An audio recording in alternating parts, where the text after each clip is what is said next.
மரியாதைக்குரிய ஐயா பைலட் அவர்கள் இருக்கும் போது ஆளுங்கட்சிக்கு பிரதான எதிரியா இருந்தது முஸ்லிம் லீக் கட்சி. ஆனா இன்னைக்கு ஒரு சீட்டு 2 சீட்டுக்காக ஸ்கூலுக்கு போற குழந்தைங்க கையேந்தி நிக்கிற மாதிரி அல்லது அடம்பிடிச்சுக்கிட்டு திமுக கிட்ட நிக்கிறாங்க. இஸ்லாமிய நண்பர்கள் எல்லாம் ஒண்ணு நல்லா புரிஞ்சுக்கணும். இஸ்லாமிய நண்பர்களுக்கு இஸ்லாமிய தீவிரவாதிகள் என்று அவன் பேர் கொடுத்தது கருணாநிதி தான். ஆனா இன்னைக்கு அந்த கருணாநிதி மகன் ஸ்டாலின் கிட்டதான் நீங்க கை கட்டி நிக்கிறீங்க. தயவு செஞ்சு அவங்கள பார்த்து ஏமாறாது. கடைசியா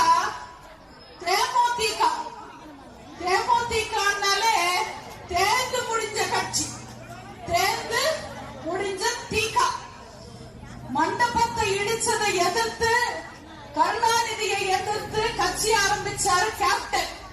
இன்னைக்கு தம்பியோட எம்பி சீட்டுக்காக அண்ணா ஸ்டாலினை கூப்பிட்டு இணைச்சிட்டாங்க அந்நியார். ஆனா அந்நியாரோட வியாபார திறமைய நம்ம பாராட்டியே ஆகணும்.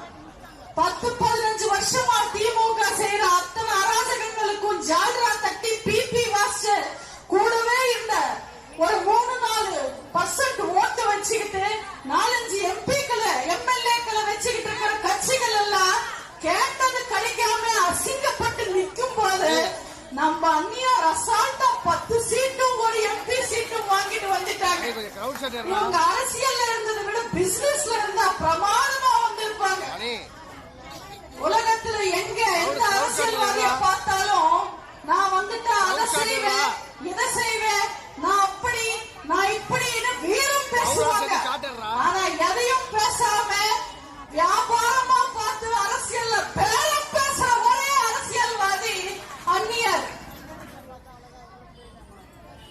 இவங்க எல்லாரையும் தாண்டி இன்னொருத்தர் இருக்கார். கட்சி ஆரம்பிச்ச உடனே சிஎம் ஆயிடலான்னு நினைக்கிறார். அரசியல் ஈஸின்னு நினைக்கிறார். அரசியல்ல